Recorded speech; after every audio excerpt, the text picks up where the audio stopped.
What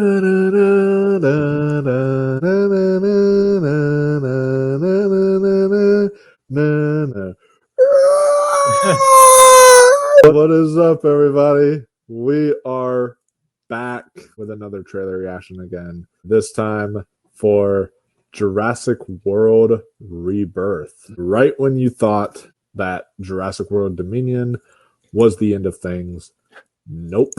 Money talked, it made its money, and now we're getting another Jurassic World movie. It's never going to go away, guys. Let's just face it. It's too popular. You people love it too much. We love it too much for it to go away. So I am very interested to see where they take this Jurassic World Rebirth, if you will. And I know personally for myself, I kind of wish they wouldn't have called it Jurassic World, because what I wanted was a Jurassic like planet or Jurassic City, something like that, where they like take over a whole city, kind of like the Lost World. And it's like Jurassic City would be the name of it or something. And so then that way you get all sorts of different stuff like Jurassic Park, Jurassic World, and Jurassic City, you know, and you get all these different kinds of Jurassics, if you will. But yeah, it's a weird choice because it makes it feel like not quite a new thing. So I'm curious if this trailer, how much does it distinguish itself? Does it feel like a Jurassic World Part 4? Does it feel like its own thing? That's a question I have going into this for sure. Because, yeah, I was expecting them when they eventually, inevitably did bring this back to do a new title. So that is curious. But yeah, you're like, oh, it's not going anywhere. I don't want it to go anywhere. I'm here for all of these movies. Like, the last one is not as good. You know, probably not so great, the last one. But look, I'm here for the new one. I don't want to end on a downer note. Give us a great one. Bring this franchise back in the right direction. Because other than that last one, there's been no misses, honestly, in Jurassic Park. So bring us back to the no miss train here. And let's keep it going.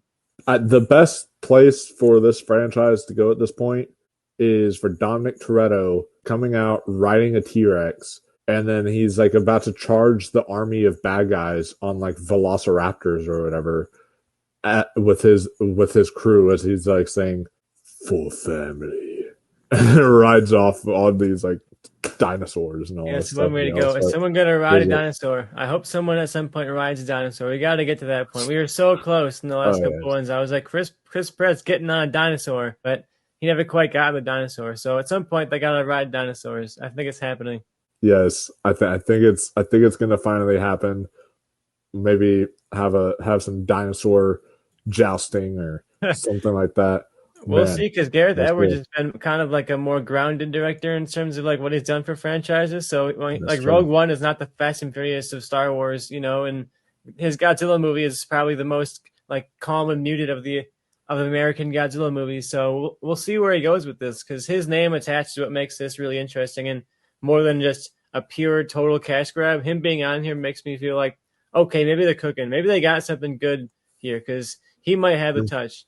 Because yeah, Gareth Edwards, he's a great director so far, and I feel like his name really fits perfectly with the Jurassic franchise.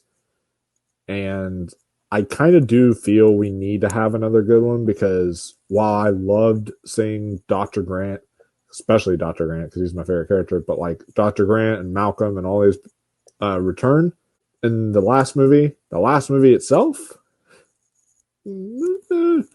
could have been a little better. Probably a miss, I would say. Yeah. Yeah.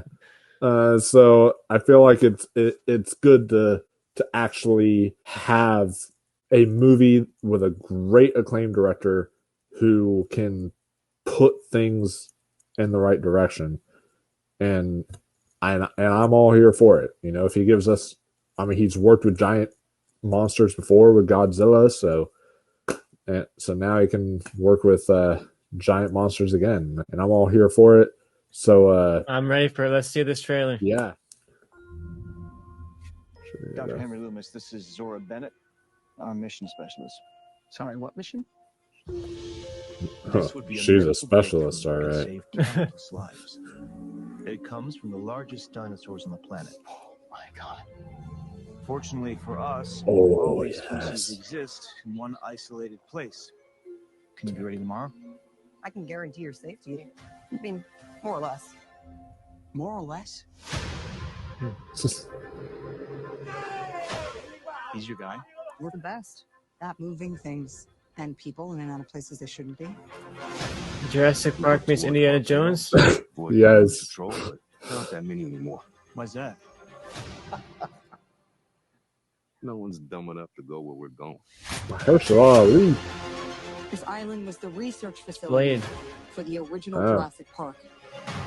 Oh wow, they're We back. need DNA from the 3 biggest Oh dinosaurs. yes. Do we have to get a sample from an egg? I suppose we could try and get it from the parent, but they're a flying carnivore the size of an F-16. Maybe we should make it quick. Yes. Oh, just some Jurassic Park 3 vibes there. Love it. These dinosaurs were too dangerous for the original park. Oh god. Please don't say they're raptors. Uh, They're raptors. The worst of the worst. We're left here. Another crazy dino mutant. oh. I'm ready for that. Yes. Come on, show us the Dino Mutant. We put ourselves in a Oh, position yes! I love that thing. Survival is a long shot. What the hell are those? They're helping the mosasaur defend territory, stalk, hunt. None of what you just said is good.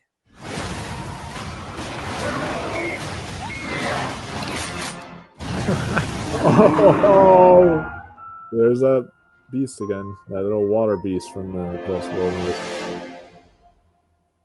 They're bringing it all together. Man. Oh, 40X. I might have to see that on 40X. Oh, man.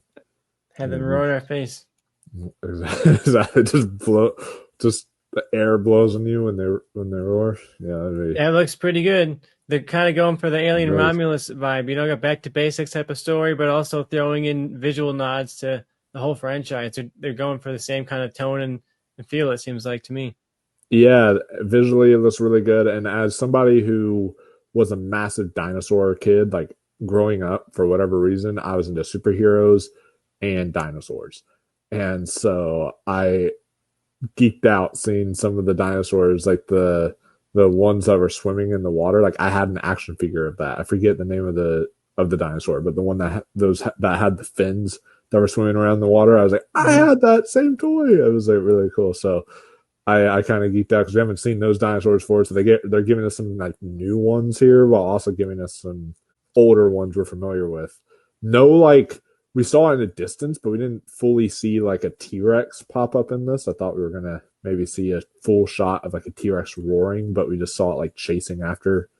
Yeah, I'm glad they saved a good amount of stuff. Like they show a lot of the dinosaurs here, but they're saving the T-Rex. They're saving whenever their big baddest of the bad kind of thing is, you know. So Yeah. they're at least saving some of the money shots for the movie itself, you know. So that's what I'm excited for. At least they got some secrets up their sleeve, you know. True, yeah, and so yeah, they're not gonna like right there. That's probably actually looked like that foot looked like a long neck, as I used to call them. Land Before Time. I've seen that one. Yeah, so that's kind of interesting. Yeah, we got to see that. I forget the name of the raptor, but the raptor that had its like neck would come out like that and spray the poison. Mhm. We get that back again, and those dinosaurs are the ones I was geeking out over because I had those same action figures of like the swimming dinosaurs there and everything. So yeah, I mean I think that there's enough in here to satisfy some newcomers to this franchise that are gonna want their fix of Jurassic World and dinosaurs and dinosaurs eating people. That's what we go to these movies for. You know, at the end of the day, it is a bonus if they give us like a great story. But then at the end of the day, I want dinos eating people. And that's probably honestly why I know I'm in the minority when I say this, but Jurassic Park 3 is like my second favorite movie in the franchise because that has some dino action.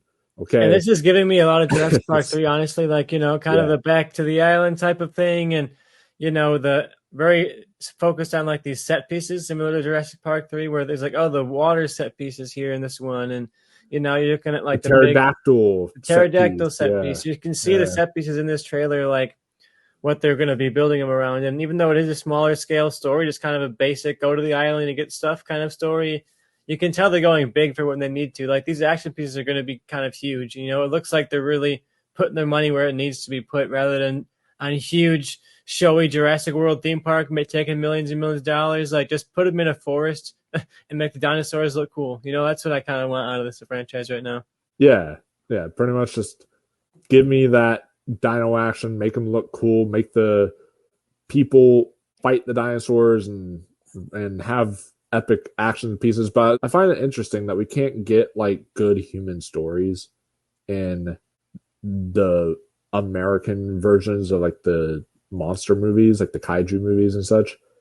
But we can get good human stories in the Jurassic Park movies, because you care about Alan Grant, you care about a lot of these characters in Jurassic Park 2, Jurassic Park 3. You care about a lot of them in that trilogy.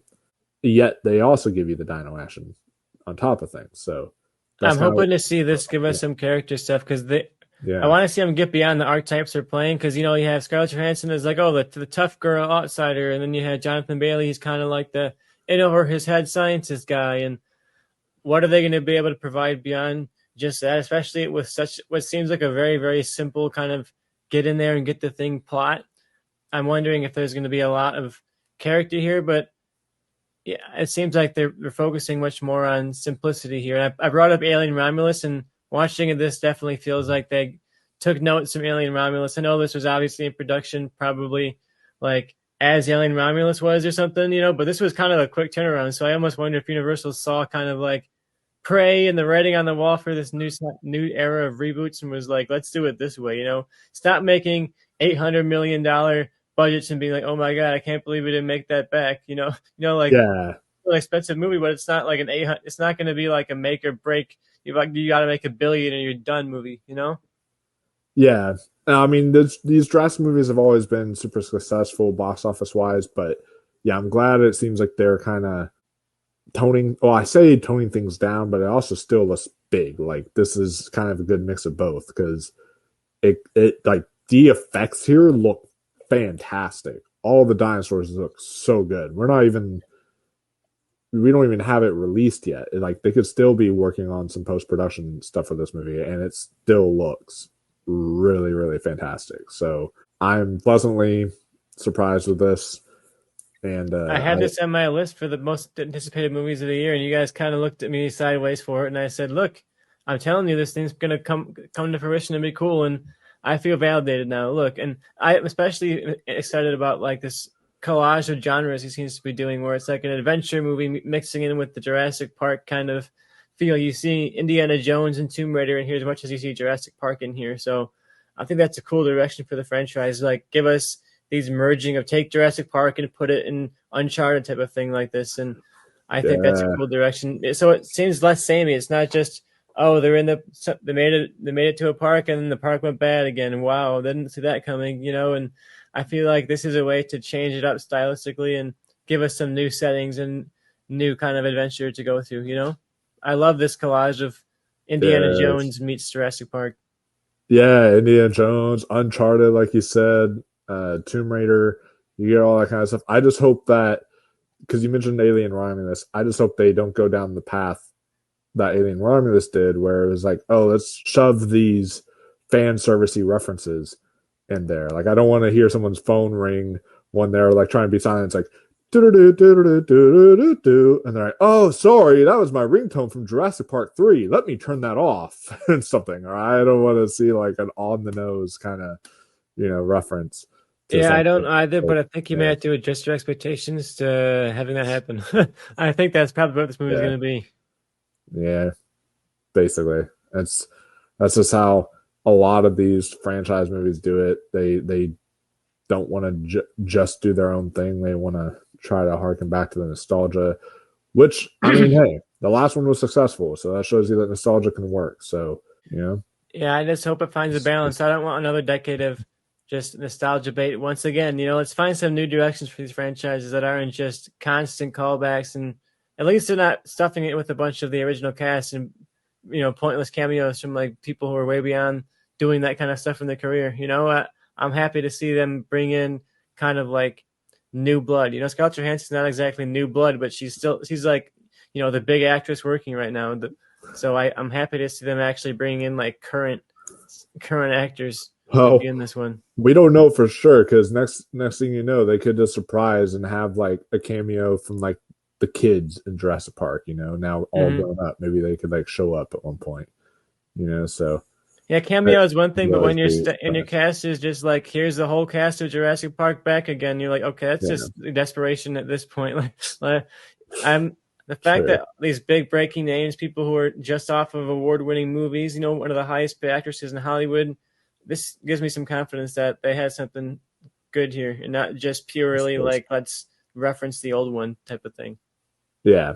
Again, Gareth Edwards, a great choice. You can see that he really is directing the hell out of this and really has that passion and love for this franchise. So I'm excited to see where he takes it. I can't wait. It's going to be a stacked summer, a very stacked year, but especially a stacked summer. Oh, yeah. Doesn't this come out in July as well? Yeah, it's like July is like this, then Superman, then Fantastic Four or something like that. And holy shit. This is the biggest July that I think in maybe I know what you did last summer also comes out July. Yeah. What the hell? Maybe this might be the biggest July we've ever had. They're making up for a handful of slow years with just like a ginormous 1 year. 1 month, a ginormous 1 month. Yep. Like, holy shit, that is huge. To have 3 blockbusters and then 1 film that is going to be successful from like the diehard horror crowd. But it's like kind of interesting. Like you get 4 very different kinds of movies thrown in there. But yeah, guys, that is a Jurassic World Rebirth. Let us know down in the comments. Are y'all as excited as we are? What are your thoughts on the trailer? We'd love to read them. And as far as stuff coming up on the channel, guys, this weekend we are reviewing the hotly anticipated Hard Eyes. So you guys can check that one out on the channel. Heart Eyes. There you go. We'll be doing that for you guys as our next review as part of the February Scary series I like doing. So that should be fun. And yeah, some other kind of romantic horror kind of content coming you guys' way. So you guys can definitely be on the lookout for that. And of course, the Awards Roundtable. We'll also be continuing that soon. A lot of drama just has been kicking off more and more. So it never ends. It never ends. Talk about it. Just never ends. This is the most interesting award season to date. So we'll definitely be talking about that here soon. But yeah, thanks Tristan for joining, and you can find him on Letterboxd as well at the worst Tristan on there. You can find my Jurassic Park ranking on there if you dig around a little bit. If you want to spoil yourself, it's on my Letterboxd somewhere in there. Yes. And I have a Jurassic Park ranking / world ranking of my own on Letterboxd if you dig around somewhere in there. But might as well just save yourself and wait so you don't get spoiled for when we do our ranking video. My opinions shift all the time. People are always like, I find 2 Letterboxd lists that have the same movies in them that are ranked totally different. I'm like, I guess I just changed my mind. I made a second ranking and I was like, you know what? I like that one more this time, And then it always baffles me how you find like that one guy who's like, you have to think is a troll or something because they'll have the wildest things. Like I saw this one guy who had Jurassic World Fallen Kingdom at his number 1. Then he had like Jurassic Park 3 is number 2, and he had like in last place the original Jurassic Park or whatever. And it was like, I was like, bruh. I was like, what? So, Letterboxd is one of those places you can never tell if anyone's joking or what. An interesting vibe over there. Most definitely. So yeah, that'll do it for this video, guys. We will see you all in the next one. Until next time, stay classy, my friends, and don't get eaten by dinosaurs.